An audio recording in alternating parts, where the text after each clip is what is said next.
예, 느헤미야서 2장입니다.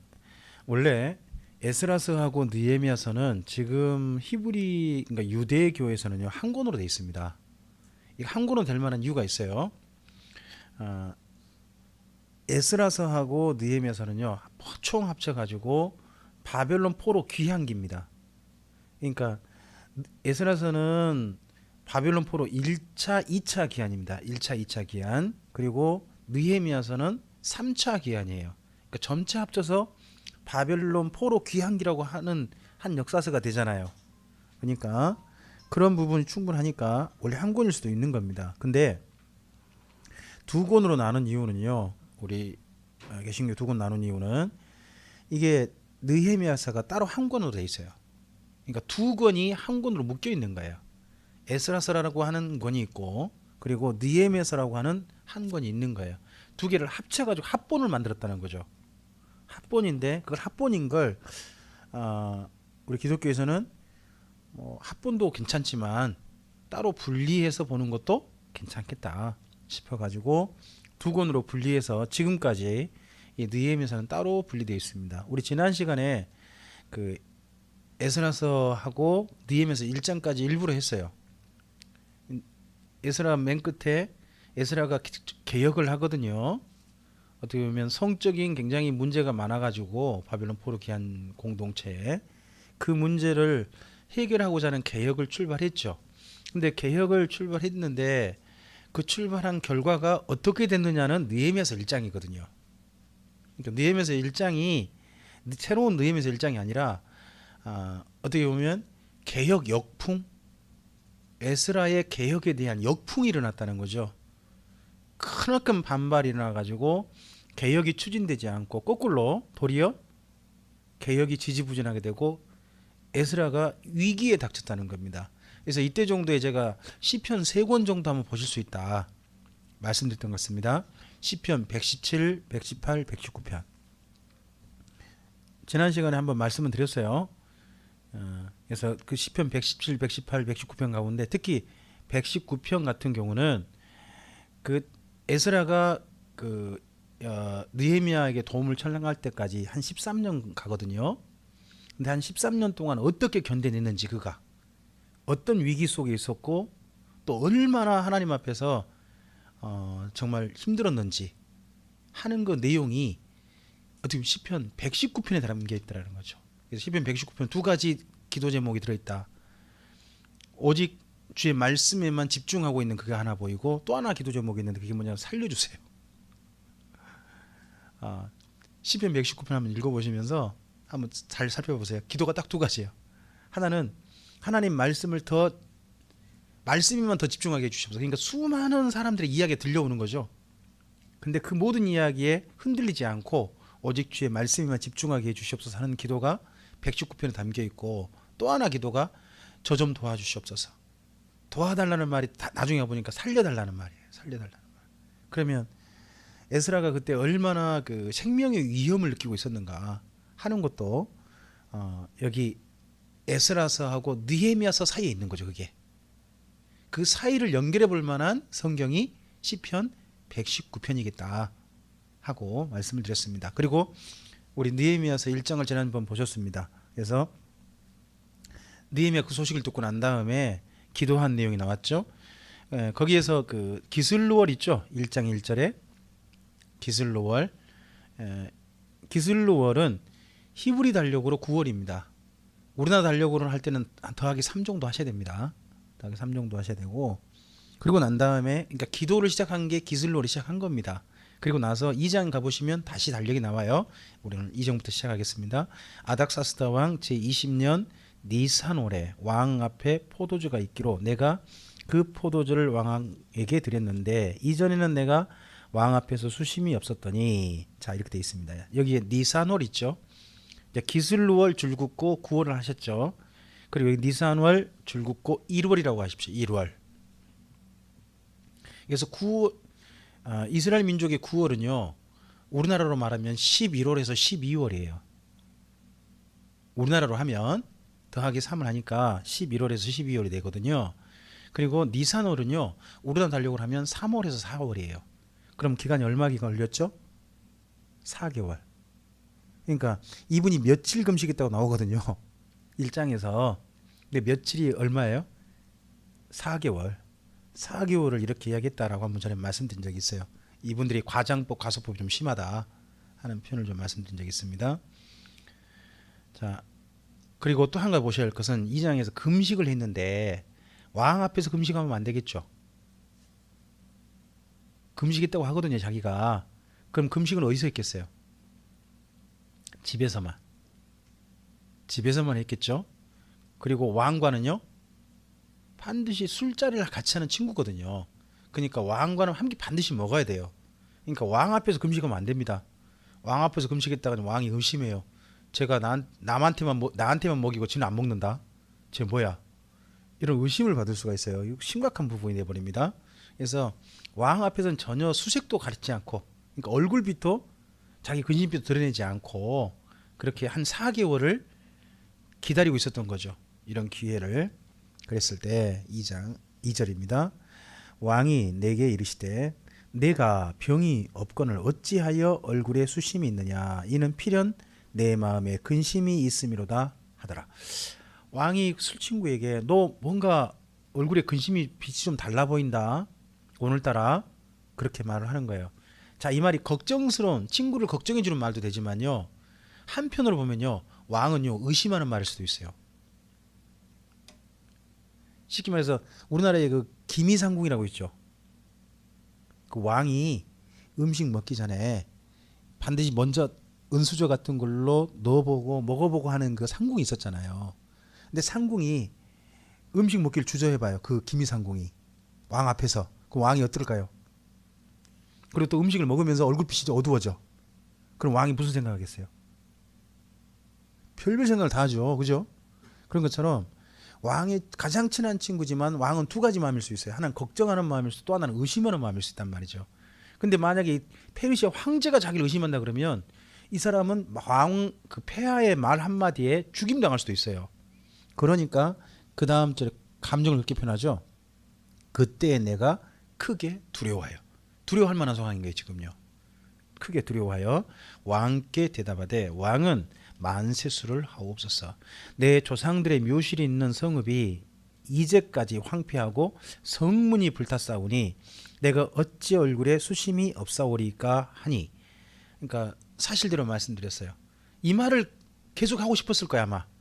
근데 왕이 물을 때까지 전혀 말하지 않고 있었던 거죠. 수식을 띄지 않고. 그러다 왕이 물으니까 제가 얼굴 근심이 있는 이유가 뭐다? 다른 게 아니라 제 조상들, 제 고향 나라의 그 땅에 성문이 불타가지고 완전히 폐허가 됐답니다. 그러니까 제가 이렇게 마음에 근심이 좀 있습니다 라고 말씀드립니다. 그러자 4절 왕이 내게 이르시되 그러면 내가 무엇을 원하느냐 하시기로 내가 곧 하늘의 하나님께 묵도했답니다. 왕이 물었어요. 왕이 그래 어떻게 하고 싶은데 하고 물어봤어요. 이건 뭐예요? 기회죠. 왕의 이제 말 한마디면 자기가 뭐예요? 왕의 허락하에 고향 가서 성을 어떻게 좀 새롭게 재건할 수 있는 기회를 얻는 거잖아요. 그랬을 때 그는 하나님께 참 묵도했답니다. 묵도했다. 그러면 이분이 뭐가 보입니까? 잠깐 사이에 기도하고 있는 게 보입니다. 자, 신약 성경에 그 데살로니가 전서 기억나실까요? 데살로니가 전서 5장 15절부터 18절을 보시라. 우리는 16절부터 18절만 본다. 그죠? 항상 기뻐하라. 쉬지 말고 기도하라. 범사에 감사하라. 이는 그리스도 예수 안에서 너희를 향하신 하나님의 뜻이다 하는 말씀을 가지고 우리 신앙의 개인의 신앙 관리, 우리의 어떻게 보면 경건 관리, 뭐 그렇게 말씀을 평소에 많이 들었다는 거죠. 근데 15절부터 보면 그렇지 않다는 거죠. 15절부터 보면 누구를 대하든지, 서로 대하든지 누구를 대하든지, 첫째 항상 선을 좇으라. 두 번째 쉬지 말고 기도하라. 그러니까 4대 원칙이래요. 4대 원칙. 항상 선을 좇으라, 항상 기뻐하라, 쉬지 말고 기도하라, 범사에 감사하라. 이것이 인간관계의 4대 원칙이라는 거죠. 신약성경에 말씀하고 있는. 근데 여기 봐보면 느헤미야가 모범이요, 모범. 순간 지금 정말 4개월 동안 기도한 이유가 뭐겠어요? 금식한 이유가 뭐겠어요? 왕의 이런 허락받아서 가고 싶은 거잖아요. 근데 드디어 왕이 내가 무엇을 원하느냐 하는 그 질문을 들었을 때 하나님께 기도하는 거죠. 그러면 이 다음에 응답은 누가 도우시는 거죠? 선한 길로 인도함 받는다면 누가 도우시는 거예요? 그래서 나중에 느헤미야 그 말을 해요. 느헤미야가 하나님께서 도우셨다, 이런 표현을 쓴단 말이죠. 이때 근데 왕이 만약에요, 너 딴 사람 가고 너는 가지 마라 그래 버리면요, 물품은 보내 그냥, 그럼 못 가는 거 아니에요. 그렇죠? 자, 좀 더 볼까요? 5절입니다. 왕에게 아뢰되 왕이 만일 좋게 여기시고 종이 왕의 목전에 은혜를 얻어 싸우면 나를 유다 땅 내 조상들의 묘실 있는 성읍에 보내어, 이게 예루살렘이죠, 그 성을 건축하게 하옵소서 하였답니다. 재건이죠. 무너진 것을 다시 건축하는 거니까, 아예 뭐 바닥도 출발한 게 아니고 불탄 곳, 거기를 다시 한번 재건하는 거, 복구하는 걸 말한 겁니다. 하였는데 6절 첫머리 줄거 놓으실까요? 그때에 왕후도 왕 곁에 앉아 있었더라. 그날은 왕과 친구인 느헤미야 둘이서만 술자리 한 게 아니라 왕비도 같이 있답니다. 오랜만에. 근데 왕비가 같이 했는데 왕이 뭐라고 물었어요? 내가 무엇을 원하느냐 했단 말이죠. 그러면 이 대페르시아 황제께서요, 적어도 누구 앞에서 째째하지 못하게 하겠어요? 왕후 앞에서 체면이 있지, 그죠? 그럼 이런 상황을 최대한 또 활용하는 사람은 누구예요? 또 느헤미야가요, 머리가 너무 영악해서 문제예요. 이분이 머리가 너무 좋으니까 어떻게 보면 평소 왕에게 이런 정도 요구하면 왕이 들어주지 않을 정도까지 과하게 요구해요. 근데 왕이 들어줄 수밖에 없어요. 누구 때문에? 그래서 그 말이 중요하단 말이죠. 그래서 그때 왕도 왕 곁에 앉아 있었더라, 이게 중요하단 말이죠. 왕이 내게 이르시되 내가 몇 날에 다녀올 길이며 어느 때에 돌아오겠느냐. 그러니까 왕이 물어본 건 뭐예요? 갔다 와라. 갔다 오는데 얼마를 갔다 올래? 하고 물어본 거예요. 얼마를 갔다 왔다 했을까요?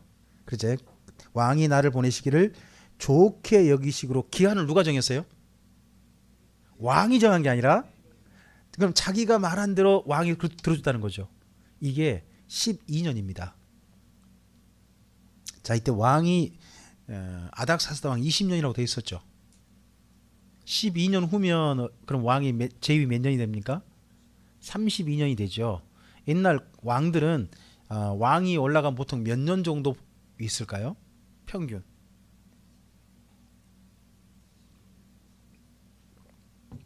평균 20년이에요.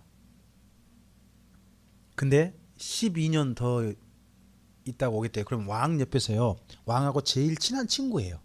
왕과 마음이 맞아가지고 제일 편하게 술자리 할 수 있는 그런 친구가 몇 년간 곁을 떠나겠대요. 이러면 왕이 평소 같으면 뭐라고 할까요? 이제 가라고 했으니까 안 되란 말보다는 깎어, 줄여, 이럴 거 아니에요. 휴가 기간 너무 길어, 그럴 거 아니에요. 근데 이때는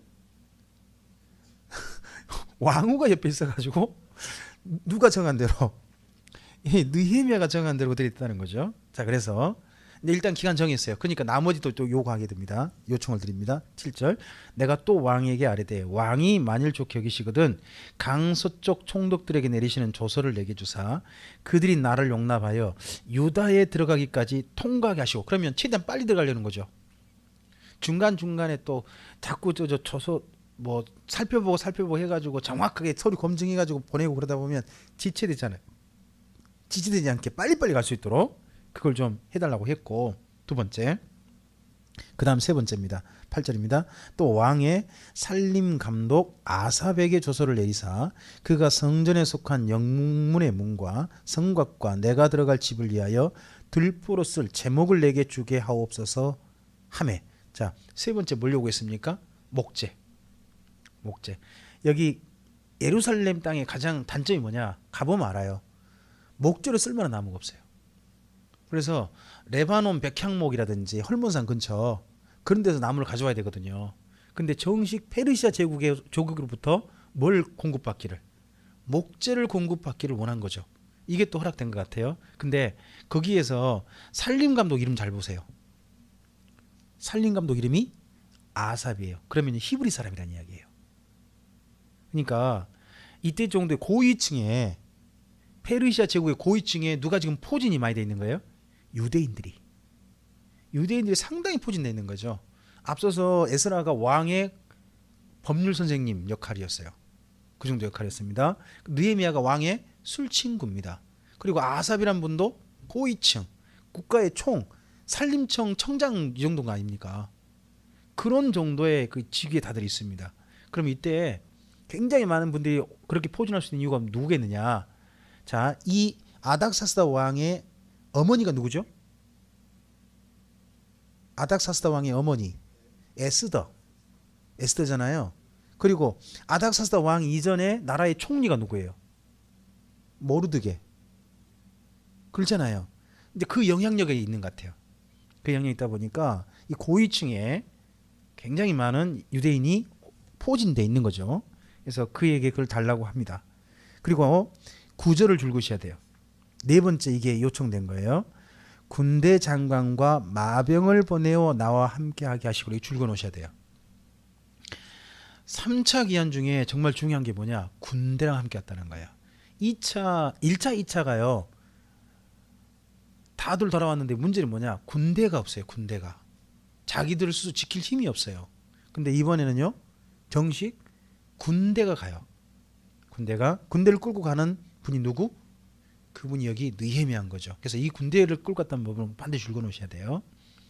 그래서 내가 강 서쪽에 있는 총독들에게 이르러 왕의 조서를 전하였더니, 자, 그다음에 여기 이제 정반대 대척점에 있는 세 사람 이름이 거명되고 있습니다. 10절에 미리 표시해 놓으시죠. 호론 사람 산발랏, 그리고 그 산발랏의 종이었던 암몬 사람 도비야, 그리고 한 사람 더 있습니다. 그다음 보면 이제 아라비아 사람 한 사람이 더 나와요. 나중에 도비야가 이스라엘 자손을 흥왕하게 하려는 사람이 왔다 함을 듣고 심히 근심하더랍니다. 그러니까 여지껏 그러면 그 예루살렘을 황폐하게 만들었던 사람의 대표가 누구란 이야기입니까? 여기 산발랏과 도비야였다는 거죠. 이들이 에스라의 정반대 대적했던 사람들, 그런 사람이었을 겁니다. 자, 이렇게 드디어 도착했는데요. 이분의 성품이 보입니다. 11절. 내가 예루살렘에 이르러 머무른 지 며칠 만에, 3일, 사흘, 3일 만에. 자, 이분이 굉장한 그 여행을 한 겁니다. 페르시아 본국에서요, 여기 예루살렘에 오는데 빨리 오면, 에스라식으로 오면 4개월 걸립니다. 4개월. 그리고 평소 일반적으로 오면 6개월 걸려요. 그럼 6개월 동안 여행한 거 아니에요? 4개월, 6개월 여행을 했어요. 여행했는데 며칠 만에, 3일 만에 일어나가지고 자기 일을 하는 분. 이분이니까 일을 두고 쉬지 못하는 분인 거죠. 일거리가 있으면. 우리는 일단 쉬고 보자 할 건데, 이분은 일거리가 있으면 일을 처리하고 난 다음에 쉰다든지 그렇게 하려고 하는 분입니다. 그래서 내 하나님께서 예루살렘을 위해 무엇을 할 것인지 내 마음에 주신 것을 내가 아무에게도 말하지 아니하고 밤에 일어나 몇몇 사람과 함께 나갈새 내가 탄 짐승 외에는 다른 짐승이 없었더라. 또 밤을 택하죠. 그리고 사람 여러 명? 아니요. 몇몇 명. 그러면 뭐예요? 낮에 움직이면 어쩔까요? 막 그냥 일어서 막 붙고 막 그럴 거 아니에요. 그러면 제대로 못 본다 이거죠. 자기가 예루살렘 지금 성벽을 다시 재건하려고 왔잖아요. 그러다 보니까 그 재건하는 일들을 위해서는 현장 답사가 필요하다는 겁니다. 현장 답사를 위해서 여러 사람 끌고 갔다가는 못 본다는 겁니다.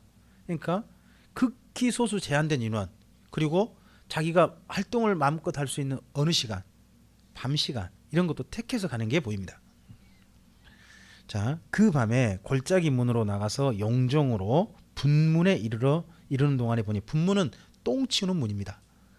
그러니까 예루살렘에 12문이 있는데 한쪽으로는 그 하수구가 나가는 문인가 봐요. 뭐 그런 문이 하나 있는 것 같아요. 분문에 이른 동안 보니 예루살렘 성벽이 다 무너졌고 성문은 불탔더라. 앞으로 나아가 샘문과 왕의 못에 이르러서는 탄 짐승이 지나갈 곳이 없는지라. 그 밤에 시내를 따라 올라가서 성벽을 살펴본 후에 돌아서 골짜기 문으로 돌아왔으나, 여기 시내 있죠? 시내는 기드론 시내입니다. 예루살렘의 시내는 기드론 시내 이거 한 게 있습니다.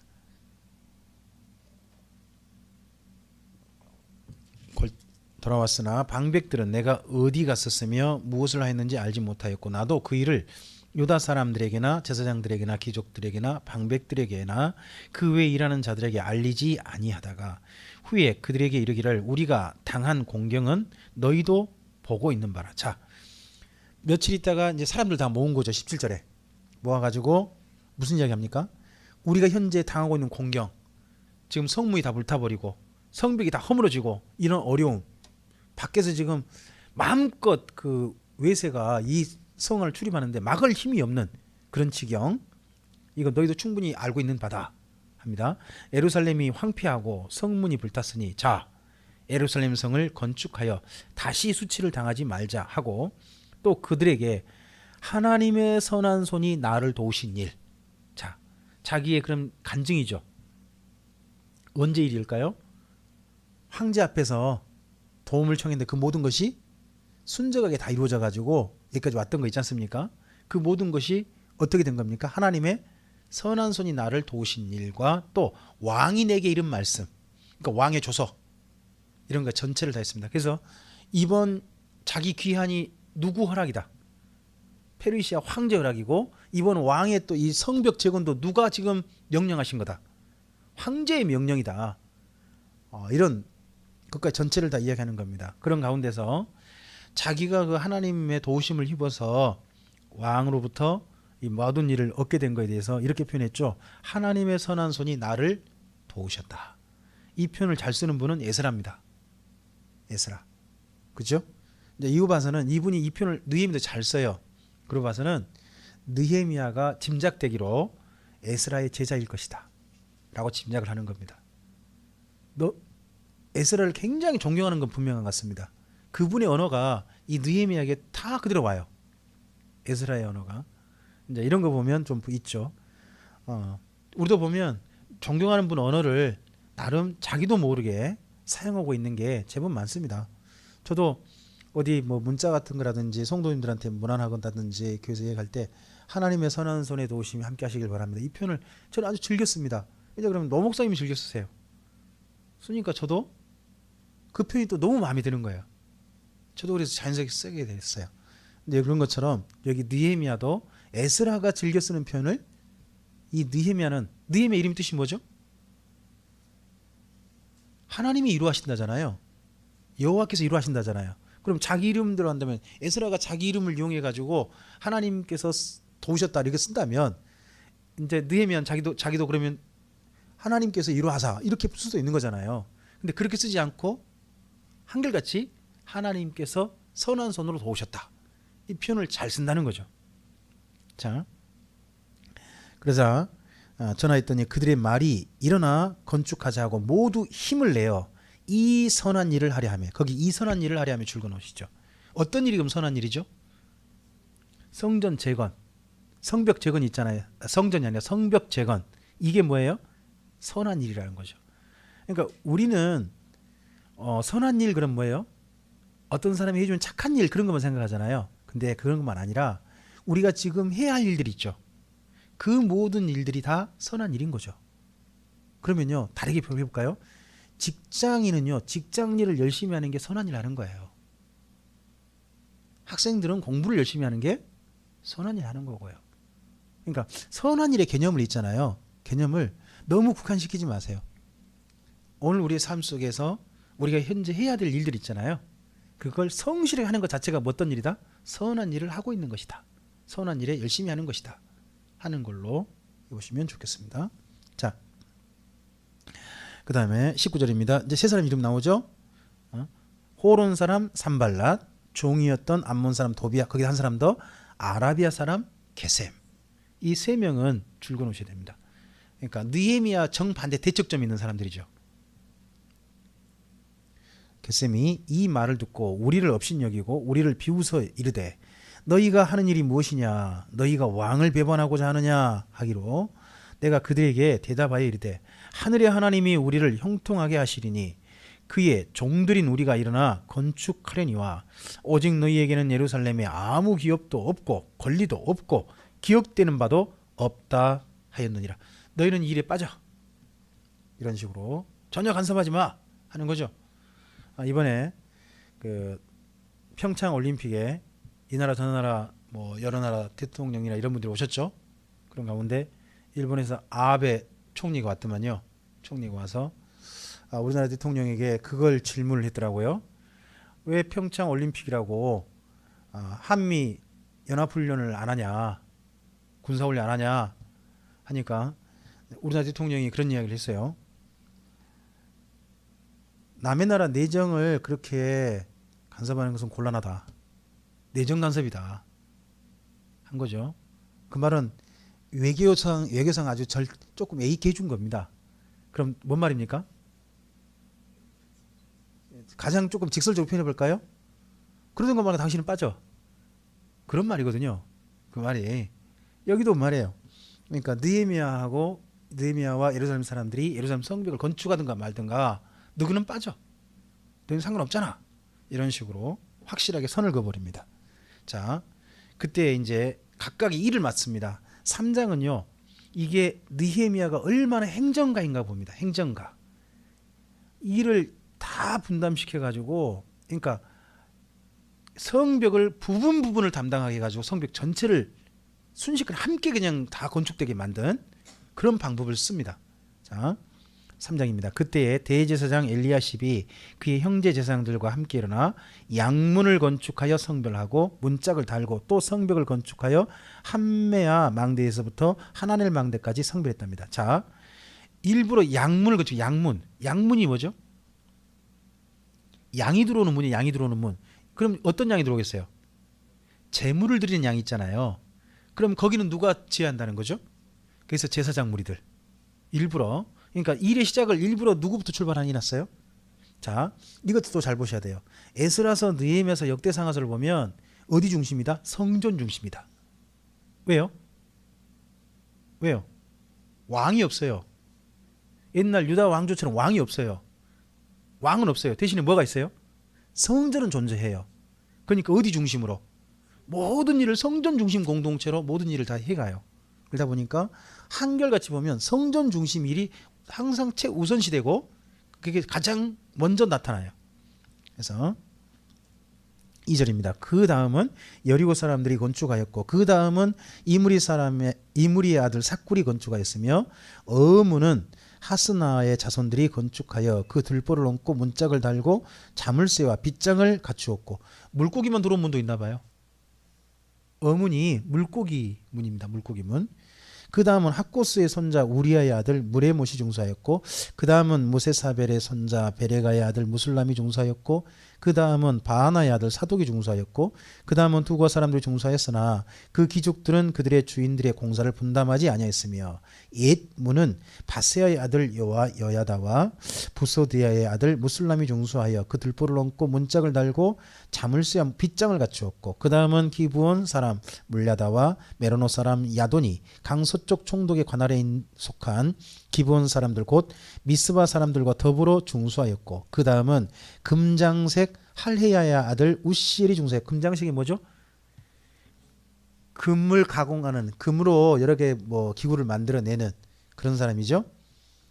그 다음은 향품 장사 하나냐 등이 중수하되 그들이 예루살렘의 넓은 성벽까지 하였고 그 다음은 예루살렘 지방의 절반을 다스리는 후루의 아들 르바야가 중수하였고 그 다음은 하루맘의 아들 여다야가 자기 집과 마주대한 곳을 중수하였고 그 다음은 하삼네아의 아들 핫두스가 중수하였고 하림의 아들 말기야와 바핫 모압의 아들 핫숲이 한 부분과 하덕 망대를 중수하였고 화덕 망대도 있대요.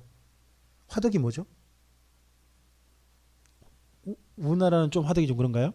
여긴 저 옛날 빵 굽는 화덕 있잖아요. 뭐야 이게 화덕만 출입했남? 왜 화덕망 들어있는지 잘 모르겠어요. 그 다음은 예루살렘 지방 절반을 다스리는 할로헤스의 아들 살룸과 그의 딸들이 중수하였고 여기는 12절에 독특합니다. 딸들이 들어갔어요. 다른 집은 여자가 없는데 여기는 딸들이 중수했다고 나와요. 걸작이 문은 한웅과 산노와 주민이 중수하여 문을 세우며 문짝을 달고 자물쇠와 빗장을 갖추고 또 분문까지 성벽 1000규빗을 중수하였고 분문은 말씀드렸습니다. 똥문 분문은 베닥게렘 지방을 다스리는 레갑의 아들 말기야가 중수하여 문을 세우며 문짝을 달고 자물쇠와 빗장을 갖추었고, 셈문은 미스바 지방을 다스리는 골로새의 아들 살룬이 중수하여 문을 세우고 덮었으며 문짝을 달고 자물쇠와 빗장을 갖추고, 또 왕의 동산 근처 셀라 목가의 성벽을 중수하여 다윗성에서 내려오는 층계까지 이르렀고, 그 다음은 벳술 지방 절반을 다스리는 아스북의 아들 느헤미야가 중수하여 다윗의 묘실과 마주대한 곳에 이르고 또 파서 만든 못을 지나 용사의 집까지 이르렀답니다. 여기 다윗의 묘실이란 말 있죠. 이게 뭐냐 그러면 다윗부터 출발돼 가지고 다윗의 후손들이 뼈가 던져진 곳입니다. 이스라엘 민족은 독특한 표현을 써요. 그 죽었을 때 열조에게로 돌아갔더라. 혹시 그런 표현 기억나십니까? 그게 뭐냐 그러면 가장 먼저 첫 조상이 있어요. 조상이 들어간 무덤이 있습니다. 무덤이 있는데 뼈만 있어요. 뼈만 있는데 다른 아들 한 군데서 일단은 몸을 전부 다 삭혀요. 돌 무덤 같은 데다가 해가지고 완전히 이제 살이 다 썩어지고 뼈만 남잖아요. 그런 뼈를 그 위에 던져요. 그게 열조에게 돌아간 거예요. 열조에게 돌아갔다는 표현 다른 게 아니라 자식들 그러니까 조상도 돼가지고 후손 대대로 뼈가 쭉 쌓이는 걸 보고 말하는 거예요. 그 쌓이는 것 속에 자기도 쌓여야 그 집안의 한 대가 되는 거죠. 그게 바로 여기 다윗의 묘실이 됩니다. 그러니까 다윗부터 출발된 또 묘실이 있었다 하는 걸로 이해해 볼 수 있죠. 네. 자, 그 다음에 우리 17절입니다. 그 다음은 레이 사람 바니의 아들 루훔이 중수하였고, 그 다음은 그일라 지방의 절반을 다스리는 하시바가 그 지방을 대표하여 중수하였고, 그 다음은 그들의 형제들 가운데 그일라 지방 절반을 다스리는 헤나닷의 아들 바웨가 중수하였고, 그 다음은 미스바를 다스리는 예수아의 아들 예셀이 한 부분을 중수하여 성구비에 있는 궁기고 맞은편까지 이르렀고, 그 다음은 삽배의 아들 바룩이 한 부분을 힘써 중수하여 성구비에서부터 대제사장 엘리야십의 집문에 이르렀고, 그 다음은 학곳의 손자 우리의 아들 무레못이 한 부분을 중수하여 엘리야십의 집문에서부터 엘리야십의 집 모퉁이에 이르렀고, 그 다음은 평지에 사는 제사장들이 중수하였고, 그 다음은 베냐민과 학습이 자기 집 맞은편 부분을 중수하였고, 그 다음은 아나냐의 손자 마아세의 아들 아사랴가 자기 집에서 가까운 부분을 중수하였고, 그 다음은 헤나닷의 아들 빈누이가 한 부분을 중수하되 아사랴의 집에서부터 성구비를 지나 성 모퉁이에 이르렀고, 우스의 아들 발랄은 성구비 맞은편과 왕의 윗궁에서 내민 망대 맞은편 곧 시위청에서 가까운 부분을 중수하였고, 그 다음은 바로스의 아들 부다야가 중수하였고, 그때에 느드님 사람은 오벨에 거주하여 동쪽 수문과 마주대한 곳에서부터 내민 망대까지 이르렀다. 느드님 사람을 한번 말씀드렸습니다. 이스라엘 민족은 아니죠. 이스라엘 민족에 복속되어진 가나안 본족이죠. 7족속 중에 한 사람들인데, 이스라엘 민족에게 복속돼 가지고 성전에서 물 깃는다든지 나무를 팬다든지 하는 노예 생활을 했던 성전 노예들, 그런 사람들 가르쳐서 느디님 사람들 보통 그렇게 부른다고 봅니다. 그 다음은 두고와 사람들이 한 부분을 중수하여 내민 큰 망대와 마준 대한 곳에서부터 오벨 성벽까지 이르렀느니라. 여기까지가 대부분 큰 그림입니다. 성벽 전체가 이렇게 맡았다라고 되어 있습니다. 그리고 나머지 조금 더 마문 위에서부터는 제사장들이 각각 자기 집과 마주대한 부분을 중수하였고, 그 다음은 임멜의 아들 사독이 자기 집과 마주대한 부분을 중수하였고, 그 다음은 동문지기 스가냐의 아들 스마냐가 중수하였고, 그 다음은 셀레마의 아들 하나냐와 살랍의 여섯째 아들 하논이 한 부분을 중수하였고, 그 다음은 베레가의 아들 무슬람이 자기의 방과 마주대한 부분을 중수하였고, 그 다음은 금장색 말기야가 한밑갑문과 마주대한 부분을 중수하여 느디님 사람과 상인들의 집에서부터 성 모퉁이 성루에 이르렀고, 성 모퉁이 성루에서 양문까지는 금장색과 상인들이 중수하였답니다. 여기 보면 이 일들을 각각 맡겨가지고 너는 여기까지 책임져라, 넌 여기까지 책임져라, 당신은 여기까지 책임지시오, 그리고 책임질 만한 사람, 그리고 충분히 인력이 동원될 만한 사람도 있지 않습니까? 그런 사람들 부분을 맡게 해가지고 전체하게 합니다. 그리고 특별히 그 가운데서 제사장들의 이런 부분들은 이 부분은 제사장이 꼭 해야 된다 하는 부분은 자기 집과 거리와 상관없이 하는 것 같은데, 일반적으로 보면 자기 집에 가까운 데를 향한 것 같습니다. 그러니까 오고 가는 거리도 최대한 가깝게. 집 맞은편 이런 표현이 자주 나옵니다. 집 맞은편. 그래서 그 일하는 분들이 일하는 현장과 되도록이면 가까이 있어서 오고 가는데 시간이 낭비가 좀 줄어들도록. 이거 보면 느헤미야가 정말 이 모든 걸 다 파악해냈단 거 아닙니까? 순식간에 파악해가지고 그걸요 일을 적재적소에 맡겠다는 거죠. 이게 행정가죠. 제가 이런 걸 못하니까 공무원을 못합니다. 이런 걸 제대로 하신 분이 공무원을 하셔야 됩니다. 우리나라에 진짜 공무원, 기독 공무원들이요, 이런 느헤미야 같은 분이 있어야 됩니다. 진짜 얼마나 일을 효율적으로 잘 시켜냅니까? 이게 일을 이렇게 시키니까요, 예루살렘 성벽이 다 무너졌답니다. 근데 이게 52일 만에 끝내버린다니까요. 그러니까 공기 기간도 짧아지잖아요. 짧아지고 효율적으로 다 되고.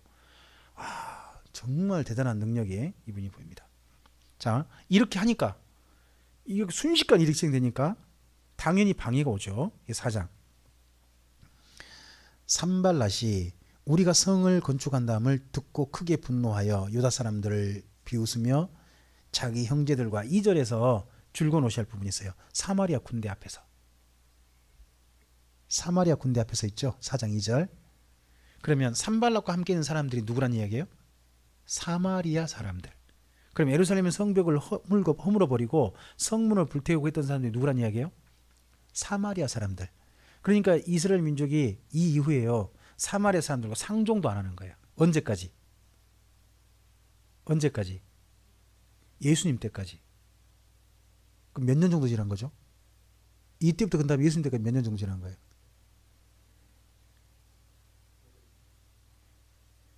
500년에서 600년 사이입니다. 세상에 5, 600년 가는데 아직도 감정이 안 풀린 사람이 누구? 그러니까 이스라엘 민족은요, 한번 누구한테 악감정 품잖아요. 그럼 그 족속이 없어질 때까지 감정이 안 풀리나 봐요. 와, 이 사람들 진짜 뒤끝긴 사람들이에요. 근데 이 사람들 보니까 좀 이해가 된 게, 하나님이 좀 뒤끝이 기시잖아요. 하나님도 은근히 뒤끝 기시거든요. 잠시 잠깐 노하셨다는데 한 40년 가버리고요. 잠시 잠깐 있으면 오신다 그러더니 20년, 2000년 가버리고. 이분 뒤끝이 너무 좀 길어요. 근데 이스라엘 민족도 상당히 좀 뒤끝이 좀 깁니다. 자, 사마리아 군대 앞에서 일러 말하되 이 미약한 유다 사람들이 하는 일이 무엇인가? 스스로 경고하게 하려는가? 제사를 드리려 하는가? 하루의 일을 마치려는가? 불탄 돌을 흙무더기에서 다시 일으키려는가? 하고, 누가 또 옆에서 거듭니까? 암몬 사람 도비야. 이름들 잘 기억해 놓으세요. 산발랏 도비야. 이 두 사람은 외우셔야 됩니다. 아예. 나중에 도비야가 또 등장할 거거든요. 도비야는 곁에 있다가 이르되 그들이 건축하는 돌성벽은 여호가 올라가도 곧 무너지리라 하더라. 비아냥거리는 거죠. 우리 하나님이여 들으시옵소서. 우리가 업신여김을 당하나이다. 여기 보면 4절에 다시 한번 기도가 나오죠. 자, 지금 느헤미야에서 지금 여기 4장까지 왔는데 기도가 몇 번 나왔죠? 1장에 한 번, 2장에 잠깐 목도했죠. 2장에 잠깐 목도했잖아요. 또 3장에서 또 한 번 있었나요? 3장에 놓고, 그리고 난 다음에 여기 한 번 또. 그래서 순간순간 뭐예요? 기도해. 그러니까 쉬지 말고 기도하라. 그러니까 쉬지 말고 기도한다는 게 뭐냐를 이분이 보여주는 거예요. 모범이. 성경에서는 쉬지 말고, 나중에 이제 그건 해석이거든요. 누구의 해석? 바울의 해석이잖아요. 그러면 쉬지 말고 기도한 모범이 있겠죠. 성경에. 그럼 삶의 자리에 쉬지 않고 기도했던 모범이 이런 데 있단 말이죠. 우리는 근데 쉬지 않고 기도한다 그러면요, 쉬지 않고 2시간, 3시간 기도한다 생각해요. 우리 머릿속에 그 개념이 그렇게 돼 있어요. 왜요? 그렇게 배웠거든. 기도를 그렇게 배웠거든요. 근데 성경 읽어보니까 그런 기도가 아니에요. 쉬지 않고 기도한다는 것은 삶의 적재적소에서 하나님의 도우심이라든지 하나님께 말씀드려야 할 부분들을 말씀드리면서 걸어가는 걸 가리켜서, 삶을 누려가는 걸 가리켜서 쉬지 않고 기도한다는 걸로 돼 있는 거예요. 그럼 모범이 누구? 느헤미야인 거죠. 자, 그래서 느헤미야가 이렇게 말합니다. 이런 비웃으니까 느헤미야가 뭐라고 그들한테 말하지 않고 하나님께 말씀드리고 말아버리죠. 대신에 이 말씀이 좀 진합니다. 우리 하나님이여 들으시옵소서. 우리가 업신여김을 당하나이다. 원하건대 그들이 욕하는 것을 자기들의 머리로 돌리사 노략거리가 되어 이방에 사로잡히게 하시고 주 앞에서 그들의 악을 덮어두지 마시며. 악을 덮어두지 않으면 어떻게 되는 겁니까? 반드시 그 악대로 갚아주시옵소서 그 말이죠. 거기다가 그들의 죄를 더 말하지 마옵소서. 죄를 결코 용서하지 마옵소서. 그들이 건축하는 자 앞에서 주를 노하시게 하였음이니이다 하고 이렇게 기도합니다. 그러니까 그들한테 저주를 퍼부는 게 아니라 누구한테? 하나님께 기도드리고 그냥 하든가 말든가 무시해버리는 거죠. 때때로는 무시 전략이 필요해요. 무시 전략이. 교회가 교회를 조금 나쁜 소리 한다고 해가지고 기어이 옆에 가지고 또 성질 내버리면 문제만 커져요. 차라리 무시 전략이 낫습니다. 그러면 속으로만 그렇게 하세요. 하나님 저들의 죄를 결코 용서하지 마옵소서. 그게 이 기도잖아요 지금요. 이에 우리가 성을 건축하여 전부가 연결되고요 높이가 절반에 이르렀으니 이는 백성이 마음들여 일을 하였습니다. 그러니까 이런 밖에서 뭐 외부의 어떤 방해 전략, 그 사람들의 마음을 막 그냥 뒤숭숭하게 만들고 자꾸 분탕질을 시키고 하는데도 불구하고 일이 순식간에 절반이나 돼버렸다. 그럼 처음에 얼마나 마음들이 집중해가지고 일이 진행됐는가 보이죠. 그럼 이 전체가 진행되도록 누가 전체를 총 리드했다는 이야기입니까? 느헤미야가. 자기 이야기는 안 써놨습니다만 사실 느헤미야가 전체를 해내는 거죠. 여기까지. 산발락과 도비야와 아라비아 사람들과 암몬 사람들과 아스돗 사람들이 예루살렘 성이 중수되어 그 허물어진 틈이 메꾸어져 간다함을 듣고 심히 분노하여. 자기들이 다 허물었거든요 이거 보니까. 근데 이걸 듣고 분노해서 다 함께 꾀하기를 예루살렘으로 가서 치고 그것을 요란하게 하자 하기로. 자, 이런 말이 어떻게 들린 거예요? 왜 들렸을까요? 저쪽에서 이 이야기 들려가지고 여기 예루살렘 사람들이 그럼 방비하니라고 뭘 못, 이제 쳐들어가 무서우니까 뭘 못하게, 성벽 중수를 재건을 계속 못하게 중간 방해하려는 전략으로 이렇게 한 것 같습니다. 그런데 이렇게 하자고 했어요. 그런데 다시 또 9절 우리가 우리 하나님께 뭐 했어요? 기도하며. 다시 또 나오죠. 자, 왜 그 밖에 그런 전략을 가지고 이렇게 다가오니까 하나님께 기도하며 그들로 말미암아 이제 어떻게 하느냐? 파수꾼을 두어 주야로 방비합니다. 일단 파수꾼을 두었습니다. 소문이 들리니까 파수꾼을 두어 방비하는데 유다 사람들은 이르기를 흙무더기가 아직도 많거늘 짐을 나른 자의 힘이 다 빠졌으니 우리가 성을 건축하지 못하리라 하고. 자, 파수꾼을 두니까 당장 유다 사람들이 어떤 말이 나와요? 아, 일 못하겠다. 야, 우리 이미 다 팔려붙다. 이거 너무 해가지고 힘 팔려가지고 이제 일 못하겠다. 이런 소리 나온단 말이죠. 자, 나왔을 때 우리의 원수들은 이르기를 그들이 알지 못하고 우리 보지 못하는 사이에 우리가 그들 가운데 달려 들어가서 살육하여 역사를 그치게 하리라. 그러니까 내부에서는 지금 보니까 뭐예요? 백성들 스스로가 아이고 이제 지쳤다 그런 말 나오고 있고, 또 밖에서 어떤 자꾸 소리가 들려와요? 쳐들어온대. 오늘 쳐들어온대. 오늘 쳐들어온대. 자꾸 소리가 막 또 들려오고. 그럼 분위기가 지금 순식간에 지금 어지러워졌죠. 막 어지러워지면 이게 대단한 정치 전략입니다. 상대편이 일 못하게 만드는. 그죠? 소문만 가지고도 이거 만약에 이 상대편이 일이 안 된다면요 최고의 전략인 거죠. 내가 피 한 방울 안 흘리고 그렇게 할 수 있으니까. 근데 또 12절입니다. 그 원수들의 근처에 거주하는 유다 사람들도 그 각처에 와서 10번이나 우리에게 말하기를 너희가 우리에게로 와야 하리라 하기로. 자, 보세요. 그 12절에 누구의 근처에 살아요? 그 원수들의 근처라면요 누가 거기 살고 있어요? 유다인들. 그럼 이 사람들 누구예요? 느헤미야가 왔는데도 예루살렘 성벽에 중수하는데 동참하지 않고, 그죠? 정반대로 저쪽 편 들어가지고, 그죠? 그런 사람이 있었던 거예요. 유대인들 중에서도. 항상 일은요 100% 찬성해서 갈 수 없습니다. 이건 별 수 없습니다. 이게. 자, 그러자 이 모든 것의 상황이 복잡해졌죠. 굉장히 어지러워졌습니다. 그랬을 때 이걸 전체 정리를 또 능력을 보시기 바랍니다. 13절 내가 성벽 뒤에 낮고 넓은 곳에 백성들이 그들의 종족을 따라 칼과 창과 활을 가지고 서 있게 하고. 첫째는 뒤에 누가 서 있도록? 군대가 군대가 서 있게 하고 내가 돌아본 후에 일어나서 귀족들과 민장들과 남은 백성에 말하기를 너희는 그들을 두려워하지 말고 지극히 크시고 두려우신 주를 기억하고 너희 형제와 자녀와 아내와 집을 위하여 싸우라 하였느니라. 그러니까 이 성벽을 지금 중선한 게 누구를 위해 싸우는 것이다. 우리가 누구를 위해 사는 거냐?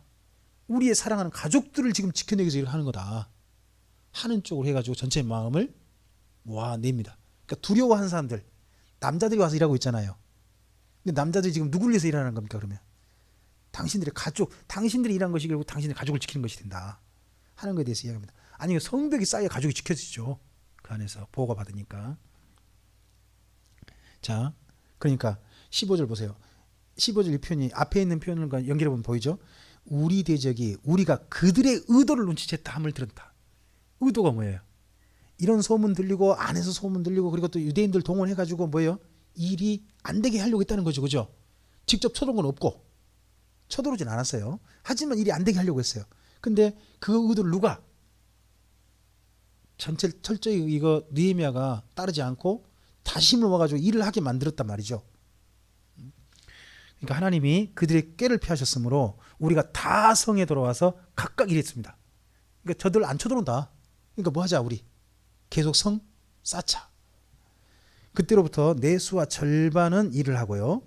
절반은 갑옷을 입고 창과 방패와 활을 가졌고 민장은 유다 온 족속의 뒤에 있었으며 성을 건축하는 자와 짐을 나르는 자는 다 각각 한 손으로 일을 하며 한 손에는 병기를 잡았는데 건축하는 자는 각각 허리에 칼을 차고 건축하며 나팔 부는 자는 내 곁에 섰었답니다. 그러면 이제는 일이 어떻게 될까요? 효율이 줄었어요. 왜요? 한쪽 사람들은 군대로서 좀 지켜내야 되고요. 그러니까 일할 인원이 절반은 줄은 거죠. 그러니까 일이 순식간에 절반 했다는 거 있잖아요. 그게 기간이 굉장히 짧았을 거야 아마. 근데 그 다음 일은 좀 더 기간이 길었을 걸로 보입니다. 좀 더. 자, 19절입니다. 내가 귀족들과 민장들과 남은 백성에 이르기를 이 공사는 크고 넓음으로 우리가 성에서 떨어져 거리가 먼즉 너희는 어디서든지 나팔 소리를 듣거든 그리로 모여서 우리에게로 나오라. 우리 하나님이 우리를 위하여 싸우시리라 하였느니라. 그러니까 만약에 저 외적이 쳐들어오면 뭐 하겠다? 나팔을 불겠다. 그러니까 나팔 소리가 서로 간에 신호인 거죠. 예루살렘 성 안에 신호를 듣고는 바로 모이라 그때. 적과 싸우자 하는 걸로 전체 수신호 좀 해놓고 해놨습니다. 자, 21절입니다. 우리가 이같이 공사하는데 무리의 절반은 동틀 때부터 별이 나기까지 창을 잡았으며, 자 언제부터요? 동틀 때부터 언제까지? 그럼 낮 시간 동안에 전부 다 지켰다는 이야기가 되겠죠.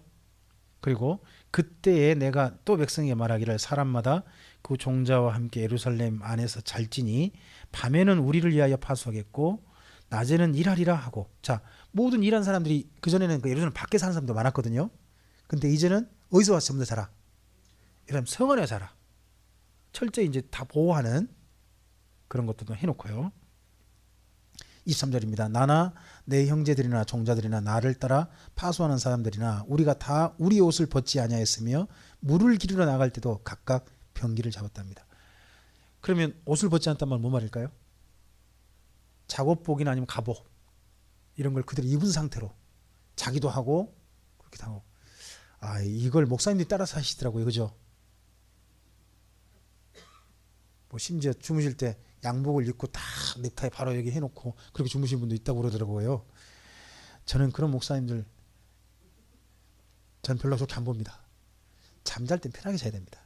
우리가 느헤미야도 아닌데 지금 성벽 쌓고 있습니까? 근데도 교회 그렇게 하시는 분도 있으세요. 참, 근데 그런 분들이 왜 존경스러운지 모르겠어요. 난 되게 싫어요. 근데 존경스러운 분도 싫더라고. 자, 그러면서 일을 할 때, 자 공사가 진행될 때 또 누가 문제냐 그러면요, 어느 정도 부유한 집은 괜찮아요. 근데 공사가 길어지면 가난한 사람들이 지금 거의 임금별로 받지 못하고 지금 일하는 것 같거든요. 그러니까 그런 사람들이 또 문제가 되잖아요. 그래서 5장에 가난한 사람들 배려한 내용이 담겨 있습니다. 느헤미야서 참 읽기 쉬운 게 뭐냐, 장장별로요 내용이 딱딱 구분돼요. 이분의 스타일이 딱 보여요. 이분이 느헤미야라는 분의 성품이 보이는데 내용을 딱딱 정확하게 구분해 가지고 내용을 써요. 그러면 이게 이제 뭐가 보이냐면 이분이 행정가라는 거죠, 진짜. 그 문서를 쓸 때 딱딱 구분되게 가지고 정확히 쓰는 그런 게 또 보입니다.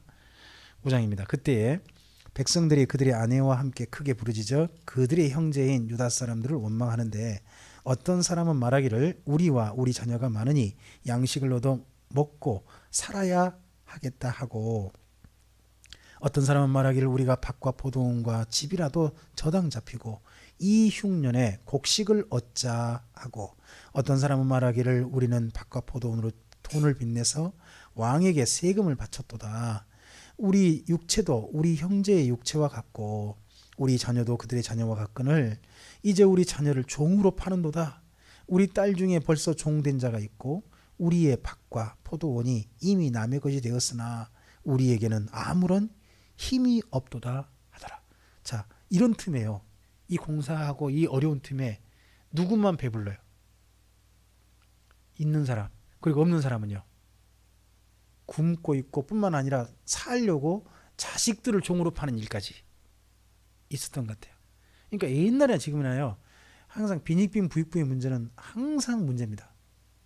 그리고 힘 있는 자들이 가난한 자들 힘 있는 걸 이용해 가지고 도리어 더 그들을 가져가고 하는 바람에 이분들이 일을 해야 되거든요. 이 가난한 백성들이. 근데 힘 팔리게 하는 거죠. 그럼 어떻게 보면 이것도 전략인 것 같아요. 힘 있는 사람들이 대부분 또 나중에 보니까 누구냐 그러면요, 도비야 산발랏 이런 사람들과 연결된 사람들이에요. 자, 이제 이 말을 듣고요, 6절, 내가 백성의 부르짖음과 이런 말을 듣고 크게 노했답니다. 크게 노하니까 이것들이 하고 바로 하면 안 됩니다. 그 다음 이분이 얼마나 신중한 거 보십시오. 깊이 생각하고 즐겨 놓으셔야 됩니다. 노했습니다. 근데 뭐예요? 깊이 생각했어요. 우리가 이럴 수 있습니까? 이럴 수 있는 분은 정말 좋은 분입니다. 저는 화가 나면 깊이 생각이 안 됩니다. 화가 나버리면 화를 안 내려고 하는 저 참 굉장히 좀 참는 편, 좀 노력하는 편인데, 근데 화가 나면 그때는 저는 소위 말해 물불 안 가리게 되는 좀 그런 성격이거든요. 근데 이분은 화가 났는데 깊이 생각하고 방법을 냉철한 거죠. 그래서 이분 느헤미야라는 분의 성품이 보입니다. 진짜 이런 분이 어떻게 보면 리더가 돼요. 리더가. 진짜 리더는 이런 분이 좀 돼야 되죠. 귀족들과 민장들을 꾸짖어 그들에게 이르기를 너희가 각기 형제에게 높은 이자를 취하는도다 하고 대회를 열고 그들을 쳐서, 그들이 누군가요? 민장 귀족들, 가진 사람, 그런 사람들을 쳐서 그들에게 이르기를 우리는 이방인의 손에 팔린 우리 형제 유다 사람들을 우리 힘을 다하여 도로 찾았거늘 너희는 너희 형제를 팔고자 하느냐, 더구나 우리 손에 팔리게 하겠느냐 하며 그들이 잠잠하여 말이 없기로. 그러면 힘 있는 사람들이 그거에 대해서 불만은 있었지만 말은 못한 거죠.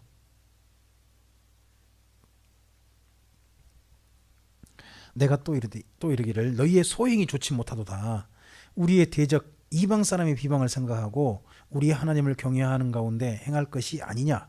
나와 내 형제와 종자들도 역시 돈과 양식을 백성에게 꾸어 주었거니와 우리가 그 이자 받기를 뭐하자? 그치자. 그러니까 어떻게 빌려주자? 이자 받지 말고 나중에 원금만 받는 걸로 해서 빌려주자. 야, 이게 참, 이게요 나중에요 이스라엘 민족의 유대교의 전통이 됩니다.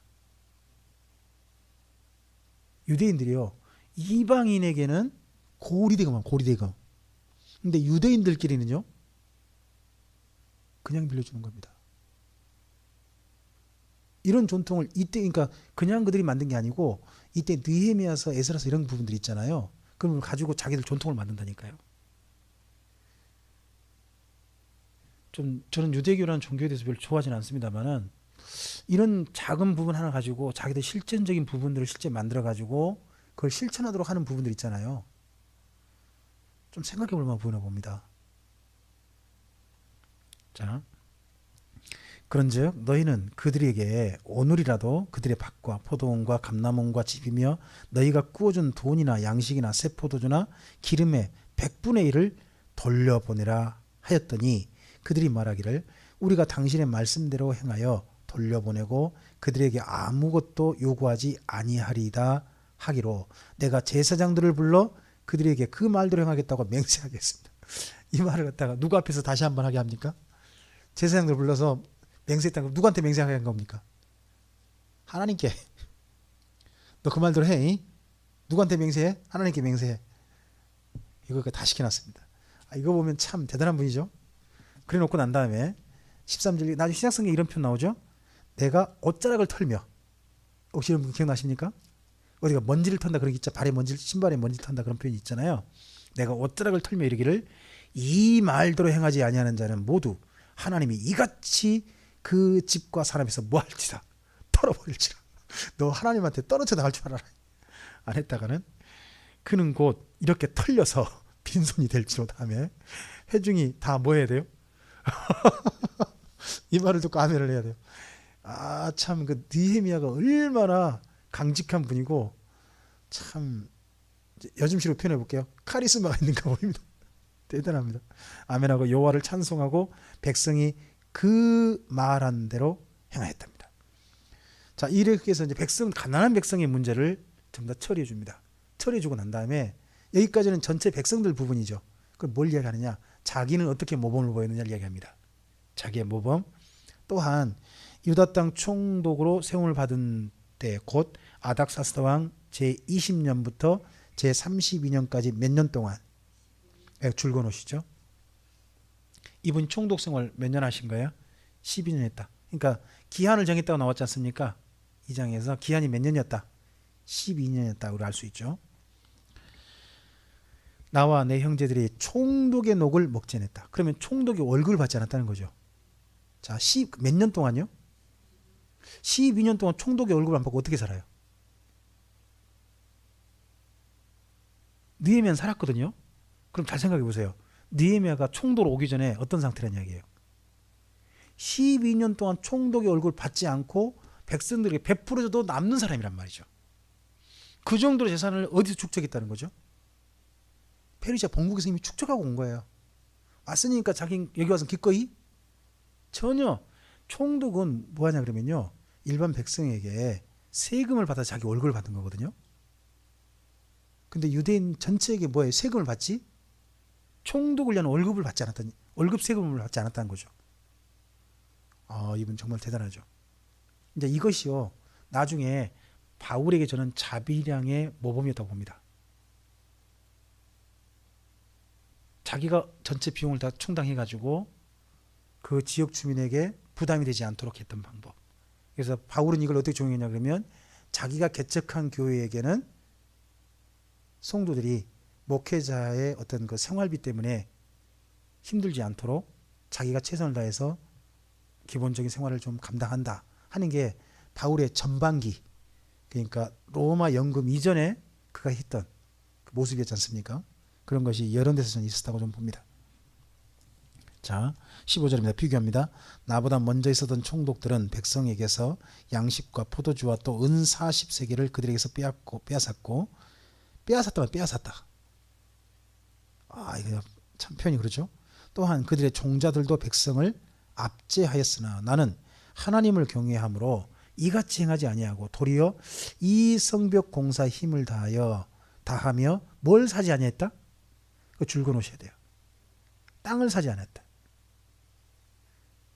일부러 한마디 넣어 땅을 사지 않았다. 이게 뭔 말이에요? 자, 고위층이 있게 되면요, 뭐가 자기 손에 들어와요? 국토개발 다 들어오잖아요. 그러면 뭐 할 수 있어요? 아무도 말하지 않고 먼저 그쪽 땅을 사는 거죠. 사가지고 펑 올릴 수 있는 거잖아요. 재산 축적 방법일 수 있잖아요. 옛날에 지금이나 부동산 투기는요, 효과적인 재산 축적 방법입니다. 더더구나 고위층이면 그렇잖아요. 근데 이분은 그걸 이용하지 않았다. 어떤 장로님께서 대통령 하시고 난 다음에 그분의 숨겨둔 땅이 전국에 곳곳에 있을 것이다 추적하는 사람도 지금 있어요. 없었으면 좋겠어요. 전혀 나오지 않았으면 좋겠어요. 나올 것 같아서 걱정입니다. 내 종자들도 모여서 일을 하였으며 또 내 상에는 유다 사람들과 민장들 150명이 있고 그 외에도 우리 주위에 있는 이방 족속 중에서 우리에게 나온 자들이 있는데 보세요. 이방 족속 중에 나온 자들을 받아준 거예요. 그렇죠? 거절하지 않았다니까요. 이를 함께 있었는데 매일 나를 위하여 소 한 마리와 살진 양 6마리를 준비하며 닭도 많이 준비하고 열흘에 한 번씩은 각종 포도주를 갖추었으니 비록 이같이 하였을지라도 내가 총독의 녹을 요구하지 아니하였으면 이 백성의 부역이 중함이었더라. 그럼 뭔 말입니까? 총독의 녹은 요구하지 않고 대신에 함께 일한 분들의 밥상을 위해서 자기 재산을 내놓은 거죠. 재산을 내놔가지고 먹을 걸 전체 공급하는 일들을 해준 겁니다. 어마어마한 사람들이 일한 거 아닙니까? 근데 그 많은 사람들의 모든 먹거리를 누가 책임졌다? 그럼 이 정도 재산이 있어 봐야죠. 이 정도 재산이 있으니까 할 거 아닙니까? 최명희 목사님 이렇게 못합니다. 정원사님도 택도 없습니다. 그죠? 좀 제대로 재산가가 되셔가지고 좀 이런 일을 한번 해봐야 됩니다. 진짜 이분은 이런 일을 그 재산 모아가지고 제대로 좀 한 거죠. 자, 여기까지 해놓고 난 다음에 근데 이분의 또 특징이 나옵니다. 19절 기도가 나왔습니다. 내 하나님이여 내가 이 백성을 위하여 행한 이 모든 일을 기억하사 내게 은혜를 베푸시옵소서. 느헤미야는요 자기가 잘했다 싶으면요 하나님 앞에서 자랑할 만한 이야기 싶으면요 반드시 뒤에 붙입니다. 하나님 이거 기억해 주시옵소서. 기억해 주시옵소서. 다르게 표현해 볼까요? 저 잘했죠. 하나님께 꼭 말씀드려요. 저 잘했죠. 말씀을 꼭 드려요. 이분이 기도 방법이죠. 어떻게 일 잘해내고 난 다음에 우리 하나님께 말씀드려 보십니까? 하나님 저 이번에 잘했죠. 어떻게 제 마음이 좀 드셨어요? 좀 흐뭇하셨어요? 뭐 이렇게 좀 말씀드려 보시나요? 잘한 게 많으셔야죠. 저는 어쨌든지 이번 저 성경 공부 끝나고 난 다음에 요한계시록 끝내고 난 다음에 개인적으로 했던 생각은 하나님 그래도 어떻게 준비해서 제가 했는데 좀 마음에 드셨어요? 제가 무슨 소리를 듣고 싶을까요? 그래 잘했다잉 이런 이야기 저 듣고 싶은 거죠. 느헤미야도 그런 마음이 보입니다. 때때로 우리가요 칭찬받고 싶은 분 있잖아요. 누구한테 칭찬받고 싶으신 거예요? 그래서 천국 가면 첫 번째 듣는 이야기가 뭐죠? 정말 주님 앞에 만나 처음 듣는 이야기가 착하고 충성된 종아 내가 잘하였도다 칭찬이잖아요. 그죠? 주님께서 말씀하시기를 착하고 충성 내가 잘하였도다. 우리가 한 일에 대한 칭찬이에요. 칭찬. 그거 있다면 우리 하나님께 정말 그런 칭찬 듣고 싶은 마음 그런 마음이 또 그분의 자녀된 우리의 또 모습이지 않을까 그런 생각 한번 해봅니다. 자 6장입니다. 계속 방해하는 사람이 나옵니다. 6장은요 아까 4장은 외부의 적이었죠. 도비아 산발락이 외부에서 했잖아요. 6장은요 도비아 산발락과 연결된 내부적인 내부.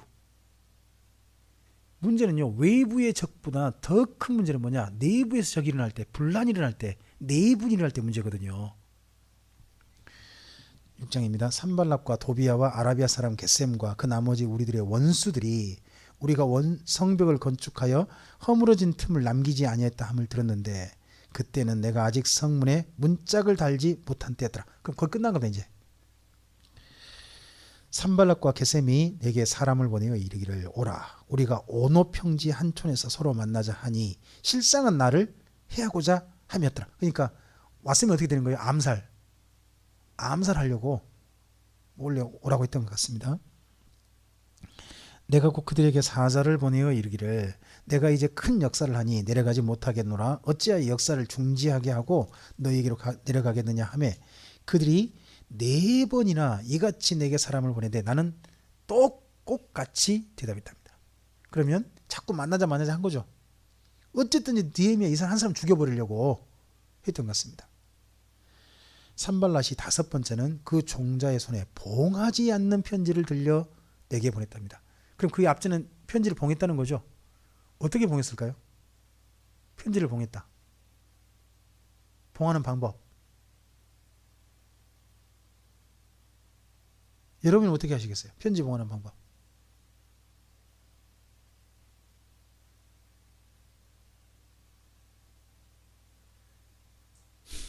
스티커를 붙이면 되잖아요. 제일 근데 그 당시 흔히 방법이요. 줄을 묶거나 그런 거예요. 근데 이건 정식 문서로 왔기 때문에 아마도 겉에 인봉 도장 있죠. 도장 같은 거 찍어서 보냈을 겁니다.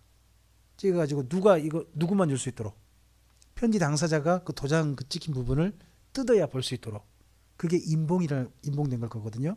근데 그렇지 않고 보냈을 겁니다. 이게 그렇지 않고 보냈는데 6절에 그 글에 이르기를 이방 중에서도 소문이 있고 가스무도 말하기를 너와 유다 사람들이 모반하려 하여 성벽을 건축한다 하나니 자, 이 모든 일들 성벽 건축을 누구를 향한 역적으로 페르시아 정부에 역적하려고 지금 모반하려고 이런 일을 한다는 쪽으로 자꾸 몰아가는 거죠. 보면요. 정치권은 항상 상대편을 그렇게 만들어야 돼요. 그죠? 어떤 분들은요. 평양 올림픽 만들어야 직성이 풀리는 거죠. 그죠? 북한 사람들이 내려와 가지고요. 가면을 썼어요. 응원단이 가면을 썼는데 그 가면을 김일성 걸 썼대. 생각을 해보세요. 북한 사람들이 김일성 걸 일부러 쓴다 그러면 북한 사람들 어떻게 될까요? 그 사람들 북한 가가지고 다 총살당해요. 말 같은 소리를 하세요. 말도 안 되잖아요. 그게 북한 사람 상식만 봐도 충분히 이해가 되는데 뭐 가령 그 썼던 게 가령 저 뭐야 뭐 노무현 대통령 거라든지 김대중 대통령 거라 그러면은 좀 이해는 하겠어. 근데 거긴 그럴 수가 없거든요. 김일성을 한다는 것은. 근데 기어이 그쪽이래 또. 이런 식으로 콕 몰아가는 건요. 옛날에 지금 똑같아요. 정치권은 한결같은 거예요. 상대편을 최대한 못된 사람 만들어야 되거든요. 그래 내 편이 또 생기니까. 자, 그래서 모반하려 한다. 모반하려 성벽을 건축한다 하나니 내가 그 말과 같이 또 뭐가 되려고 한다. 왕이 되려고 한다. 느헤미야 네가 여기서 왕이 되려고 반역 사건을 일으키려고 네 짓을 하고 있다. 7절입니다. 또 내가 선지자를 세워 예루살렘에서 너를 들어 선전하기를 유다의 왕이 있다 하게 하였으니 지금 이 말이 왕에게 들릴지라. 그런즉 너는 이제 오라 함께 의논하자. 네가 지금 좀 모반하는 소문이 지금 페르시아 본국이 지금 가고 있다. 너 그 소문 가면 너 폐하가 가만히 있지 못할 거다. 그러니까 우리랑 서로 상의해보고 좀 우리 서로 문서 만들어서 좀 올려보내자. 그래서 그런 일 없다 하고 아주 이해하는 척. 8절입니다. 내가 사람을 보내어 그에게 이르기를 내가 말한 바 이런 일은 없는 일이요 내 마음에서 지어낸 것이라 하였나니 이는 그들이 다 우리를 두렵게 하고자 하여 말하기를 그들의 손이 피곤하여 역사를 중지하고 이르지 못하리라 함이라. 그러고 난 다음에 또 기도가 들어가 있죠. 이제 내 손을 힘있게 하옵소서. 자, 이분의 기도가 틈틈이 아주 짧게 들어가 있죠. 기도가 길지도 않아요. 근데 어떤 사건이 터지면 그 사건 때문에 뭐 하나님께 짧게 기도드리고 하는 걸로 되어 있습니다. 기도를 길게 하지 않습니다. 10절입니다. 그 후에 무헤다벨의 손자 드라야의 아들 스마야가 두문불출하기로 이제 이 스마야가 이 사람이 내부적이에요. 이제 두문불출하기로 내가 그 집에 가니 그가 이르기를 그들이 너를 죽이러 올 터이니 우리가 하나님의 전으로 가서 외소 안에 머물고 외소가 어디죠?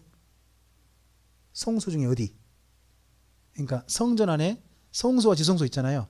그 중에 지성소 말고 성소를 가리켜서 외소라고 그러고요. 내소가 지성소를 말합니다. 거기 누가 들어갈 수 있죠? 제사장 들어갈 수 있거든요. 자, 여기 느헤미야는 어느 지파 사람일까요? 못 들어간 사람 같거든요. 거기. 그러면 유다 지파나 베냐민 지파 사람인 거예요.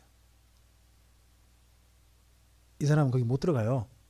그럼 유다 지파나 베냐민 지파 사람이란 말이에요. 근데 거기 들어가자고 이 사람이 해요. 왜요? 들어가면 뭐예요 이제? 그거 들어갔다고 해가지고 그걸 가지고 뭐 말 만들라고. 그래서 그 다음 보니까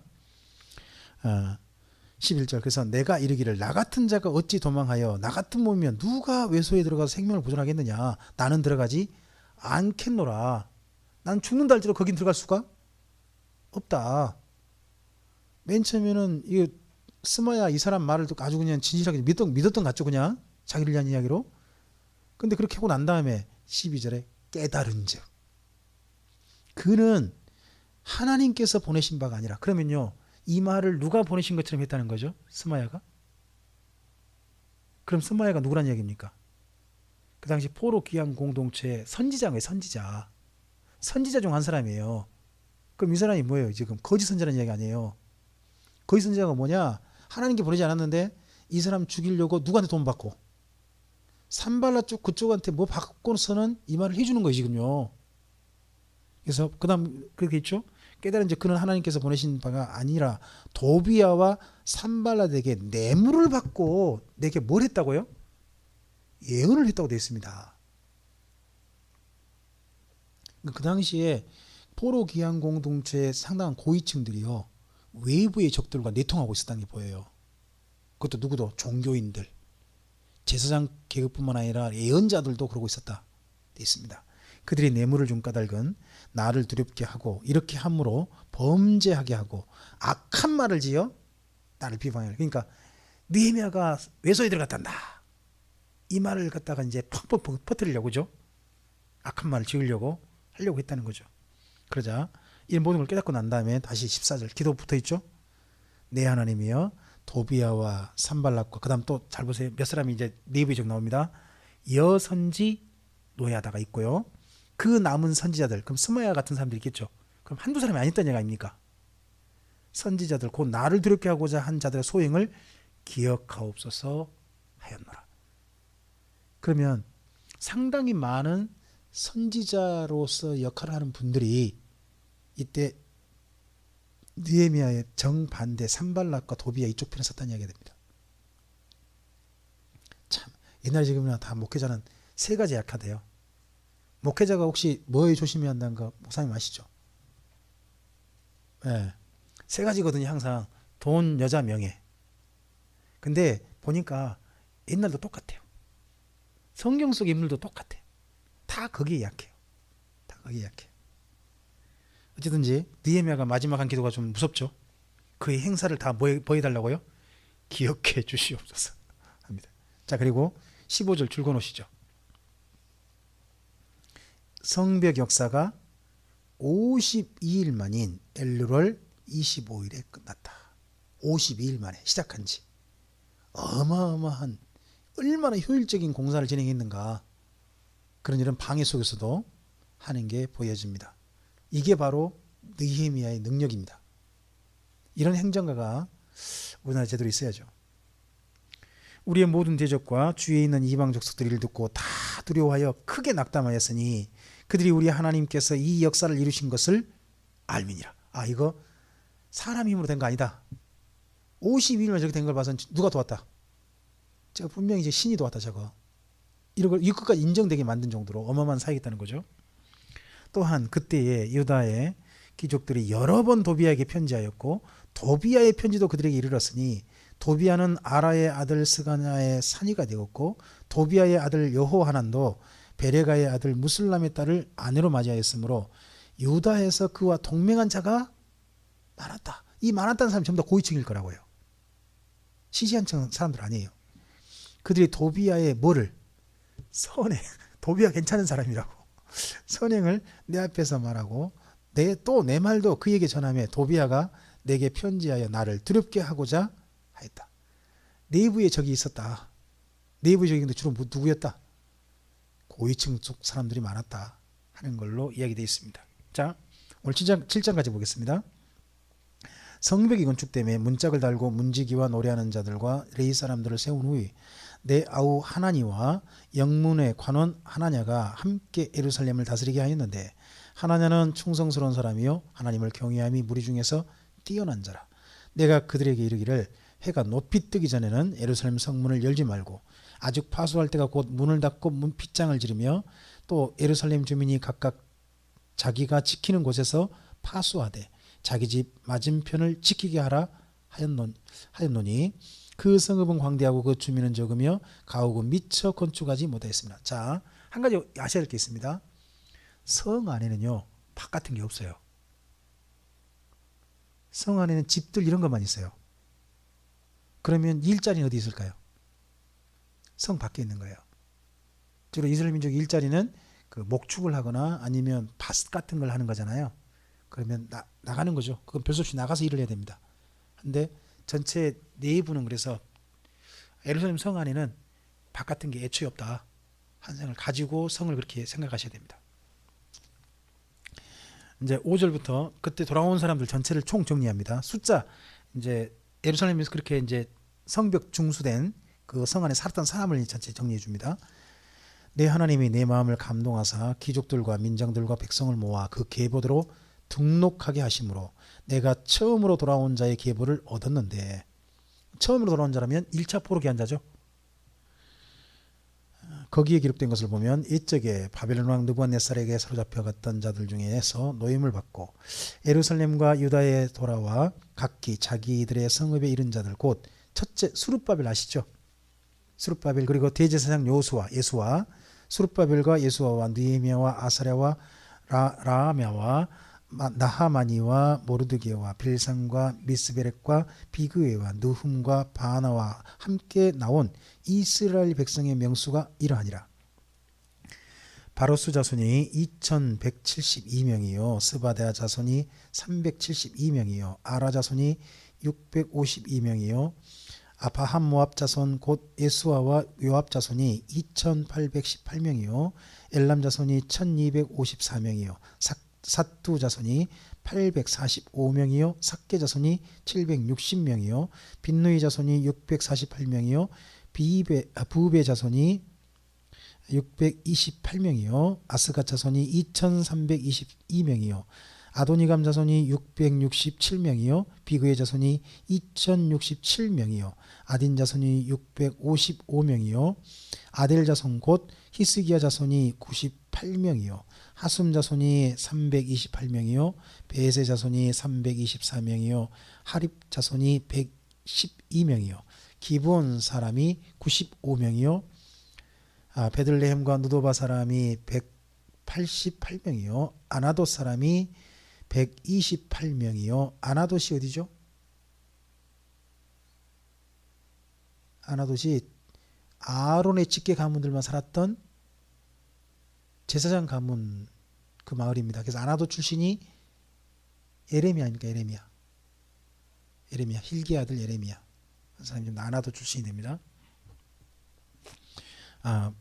베다스마의 사람이 42명이요 기럇 이아림과 그비라와 브에롯 사람이 743명이요 라마와 게바 사람이 621명이요 믹마스 사람이 122명이요 베델과 아이 사람이 123명이요 기타 누보 사람이 52명이요 기타 엘람 자손이 1254명이요 하림 자손이 320명이요 여리고 자손이 345명이요 로드와 하딕과 오노 자손이 721명이요 스나 자손이 3930명이었답니다. 자, 이상의 사람에서요 한 가지 보셔야 할 게 있어요. 그게 뭐냐 그러면요 남유다 사람이에요. 전부 다 북이스라엘 사람이 언급이 거의 안 되고 있어요. 그럼 뭔 말이죠? 포로 귀한 자가 거의 누구란 이야기죠? 남유다가 왔다는 거지 북이스라엘은 거의 돌아오지 않았다는 게 또 보여요.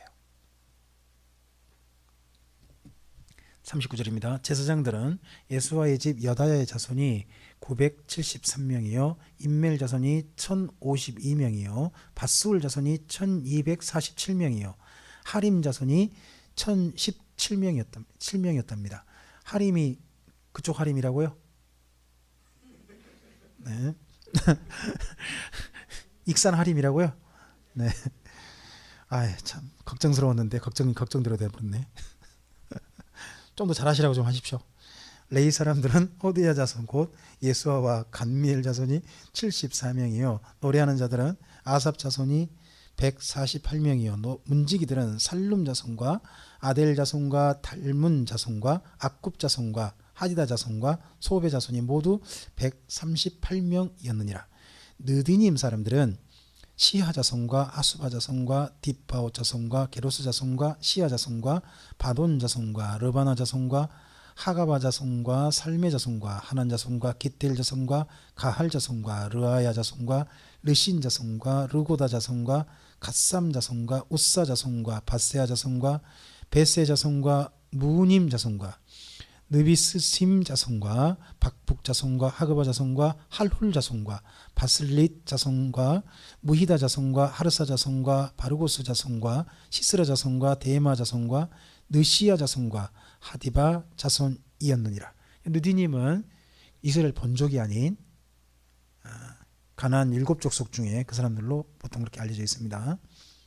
57절입니다. 솔로몬의 신하의 자손은 소대 자손과 소베렛 자손과 브리다 자손과 야알라 자손과 다르곤 자손과 깃델 자손과 스바다 자손과 핫딜 자손과 보게렛 하스바임 자손과 아몬 자손이니 모두 느디님 사람과 솔로몬의 신하의 자손이 392명이었습니다. 델멜라와 델하르사와 그룹과 앗돈과 임멜로부터 올라온 자가 있으나 이제 61절이 이게 조금 구분돼요. 그들의 종족이나 계보가 이스라엘에 속하였는지는 증거할 수가 없으니 그들은 들라의 자손과 도비아 자손과 누고다 자손이라 모두 642명인데 제사장 중에는 호바야 자손과 하코스 자손과 바르실레 자손이니 바르실레는 길르앗 사람 바르실레의 딸 중에 하나로 아내를 삼고 바르실레 이름으로 불린 자라. 이 사람들은 계보 중에서 자기 이름을 찾아도 찾지 못하였으므로 그들을 어떻게 여겨버려요? 그럼 여기서 보이죠? 그들을 부정에게 출근하세요. 그들이 부정하단 말은 뭔 말이죠? 정하지 못하다는 거죠. 정한 사람은 누구죠? 정한 사람은 유대인, 이스라엘 민족. 정하지 않는 사람은 이방인. 이때부터 개념이 이렇게 나오는 거예요. 그래서 이스라엘 민족이, 그러니까 여기 느헤미야서 에스라서를 읽으면 뭐가 보이냐 그러면요, 유대교의 출발이 보여요. 민족 구분이 딱 보이죠. 이스라엘 민족은 뭐하고? 정하고, 그리고 이스라엘 민족이 아니면 부정하고, 뭐 이런 것도 딱 구분이 나옵니다. 그들을 부정하게 여겨 제사장 직분을 행하지 못하게 하고, 심지어 총독이 그들에게 명령하여 우림과 둠밈을 가진 제사장이 일어나기 전에는 지성물을 먹지 말라. 먹는 것도 제사장이 먹는 거 너 못 먹어. 이런 식으로 해놨습니다. 자, 이상의 온 회중의 합계는 42,360명이요. 그 외에 노비가 7,337명이요. 그들에게 노래하는 남녀가 245명 있었고, 말이 736마리요, 노새가 245마리요, 낙타가 435마리요, 나귀가 6,720마리였습니다. 이거 보면 굉장히 그 숫자도 파악하고 또 짐승 숫자도 다 파악하고 한 게 보입니다. 좀 교회 그 연말되고 또 새로 시작하니까 교회 전부 다 교인 총수 뭐 총 정리하고 그런 거 안 하십니까? 예. 그래서 증감 얼마 뭐 이런 거 다 하고 그러죠. 여기도 다 숫자 전체 다 이렇게 정리했습니다. 70절입니다. 어떤 족장들은 역사를 위하여 보조하였고 총독은 금천 드라크마와 대접 50과 제사장의 의복 530벌을 보물 곳간에 들고. 잘 보세요. 총독이 누구예요? 자기요, 자기. 근데 자기를 이름을 일부러 안 쓴 거예요. 뭐라고 그냥? 총독. 굉장히 많은 걸 들었잖아요. 그렇죠? 근데 일부러 자기 이름을 또 드러내지 않는 것들 보여요. 이럴 때는 또 그냥 총독이다 하는 걸로만 그렇게 말합니다. 또 어떤 족장들은 금 2만 드라크마와 은 2,200만회를 역사권에 댔다. 그럼 여기 어떤 족장들은 또 누구겠느냐? 제 생각에서는 아마도 느헤미야와 가까운 사람들이지 않겠느냐. 그 동생 하나니라든지 그런 사람들 있잖아요. 그런 사람들이 바친 것들을 이런 식으로 표현한 게 아니겠느냐 생각 좀 해봅니다. 그 나머지 백성은 금 2만 드라크마와 은 2,000만회와 제사장의 의복 607벌을 드렸답니다. 이와 같이 제사장들과 레위 사람들과 문지기들과 노래하는 자들과 백성 몇 명과 느디닌 사람들과 온 이스라엘 자손이 다 자기들의 성읍에 거주하였습니다. 여기까지 일이 뭐가 완료됐죠? 성벽이 중수되어지고 드디어 예루살렘 성 안에서 삶이 안정되게 이제 살 수 있게 된 겁니다. 드디어 평안하게 예루살렘 성 안에서 이제 살게 됐으니까 해야 될 일이 뭔가요? 누가 해야 할 일이 있죠? 원래 에스라가 무슨 일을 해왔어요? 율법을 가르치기로 결심하고 왔잖아요. 근데 여기까지 못 가르쳤잖아요. 그럼 드디어 안정됐잖아요. 그럼 이제 뭔 일 남았어요?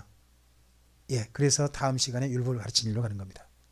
예, 이거 보면 느헤미야가 일 딱딱 그 조금씩 보다 보면 내용을 충분히 딱딱딱 분명히 정리되어지고 이 다음은 이런 상황이 되겠구나 하는 충분히 딱딱 보이게 전체 정리해 가서 글을 쓰신 게 보입니다. 정말 이분이 글을 잘 썼다는 분보다는 효율적으로 쓰셨다, 정확하게 쓰셨다, 뭐 이런 쪽으로 저는 좀 생각을 해볼 수 있을 것 같습니다. 자, 오늘 여기까지 보도록 하겠습니다. 이런 느헤미야 같은 분들, 사랑하는 여러분의 교회에서 좀 많이 배출됐으면 좋겠고요. 예, 여러분 가족 중에서도 그냥 우리 집에서 배출되면 좋은데 그런 좋은 분들도 많이 있었으면 좋겠습니다. 기도하겠습니다. 주님 감사합니다. 오늘 함께 느헤미야서 말씀을 살폈습니다.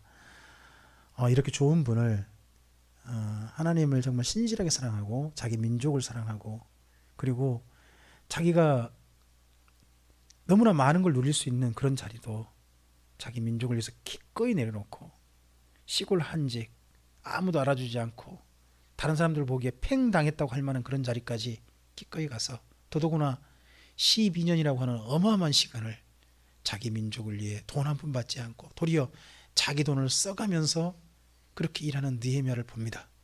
주님, 이렇게 우리 민족을 사랑하고 이렇게 우리나라를 사랑하고 이렇게 우리나라 교회를 사랑하는 이렇게 진실한 행정가가 대한민국 내에서 주의 성도들 가운데 일어날 수 있기를 소원합니다. 주님, 그러한 좋은 사람들이 일어나서 다시 한번 대한민국에 느헤미야 같은 사람이 일어나서 대한민국 교회 이상이 새로워지기를 원합니다. 대한민국에 정말 교회가 좋은 일 했다 할 수 있는 사람이 반드시 우리나라에 나타나게 해주셔서 대한민국에 기여하고 그로 인해서 하나님의 이름이 높여지는 아름다운 일들이 있도록 인도해 주시옵소서. 명절입니다. 명절에 좋은 분들과 좋은 만남 누리게 하시되 또 좋은 인재를 발견하면 느헤미야를 생각하면서 잘 키워줄 수 있는, 정말 기도하고 응원할 수 있는 또한 우리가 되게 하옵소서. 감사하며 예수님 이름으로 기도합니다. 아멘.